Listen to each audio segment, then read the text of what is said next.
പൊരുത്തപ്പെട്ടു പോകാൻ കഴിയില്ല എന്ന് പൂർണ്ണമായി ബോധ്യമായി കഴിഞ്ഞാൽ പിന്നെ വേഗം അകലുന്നതല്ലേ നല്ലത്.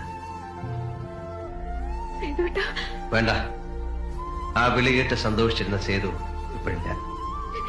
അധികം സംസാരിച്ച് കൂടുതൽ വഷളാക്കണ്ട. പറയരുത്, ഞാൻ തകർന്നു പോവും. എനിക്ക് വേദനിക്കും. എന്നെ ഓർത്തില്ല, എന്നെ കണ്ടില്ല എന്നല്ലാതെ നീ എപ്പോഴെങ്കിലും എന്നെ കുറിച്ച് ഓർത്തിട്ടുണ്ടോ? നിന്നെ കാണാനില്ല എന്നറിഞ്ഞത് മുതൽ ഞാൻ അനുഭവിച്ച വേദന, ഞാൻ തിന്ന തീ, നിന്നെ കുറിച്ച് മാത്രം ആലോചിക്കുന്ന നിനക്കത് മനസ്സിലാവില്ല.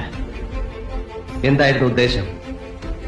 എന്നെ ഭയപ്പെടുത്തി സ്നേഹം സമ്പാദിക്കാനോ, അതോ എന്റെ ഒരു നല്ല ദിവസം നശിപ്പിച്ച് സന്തോഷിക്കാനോ? ഒരു സമാധാനത്തിന് വേണ്ടി ശ്യാമയുടെ വീട് വരെ അവിടെ നിന്റെ അമ്മയുടെ നായരുണ്ടായിരുന്നു നീ സമാധാനിപ്പിക്കാൻ. ഇങ്ങനെയുള്ള വാക്കുകളൊന്നും എന്നോട് ഒരിക്കലും